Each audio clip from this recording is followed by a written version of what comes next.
আসসালামু আলাইকুম। ভৈরব থেকে কুমিল্লা যাব। অনেকক্ষণ অপেক্ষার পর ট্রেনটি চলে আসলো ভৈরব রেলওয়ে স্টেশনে। ট্রেনটি আসা মাত্রই ছোটাছুটি শুরু করলো যাত্রীরা, কার আগে কে উঠবে। কারণ ঈদ মৌসুমে ট্রেনের মধ্যে বা গাড়িতে জ্যাম থাকে। আমরাও দেরি না করে ট্রেনটিতে উঠে পড়লাম। ভিতরে গিয়ে দেখি যে ট্রেনটিতে তেমন একটা জ্যাম ছিল না। ট্রেনটিতে উঠেই চোখে পড়লো স্টেশনে কত রকমের মানুষ। একজন তরমুজ বিক্রি করছে, আর কিছু মহিলা বাচ্চা কাচ্চা নিয়ে প্ল্যাটফর্মে বসে আছে। কিছুক্ষণ ট্রেনটি অপেক্ষা করে ছেড়ে দিল।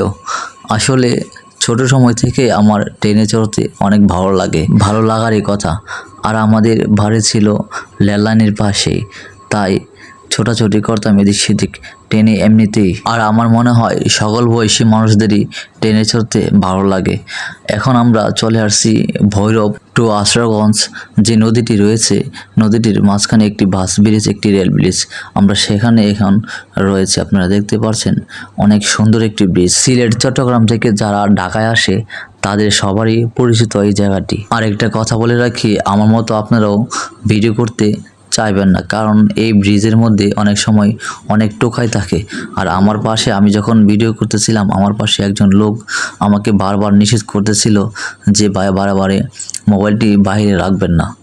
আমি খুবই রিল্যাক্সে ভিডিও করেছিলাম। রেল লাইনের পাশে যে প্ল্যাটফর্মটি রয়েছে, এখানে তারা দাঁড়িয়ে মোবাইলটি যদি আপনার হাতের মধ্যে থাকে, তারা হাতের মধ্যে বাড়ি দিয়ে মোবাইলটি ফেলে দেয়।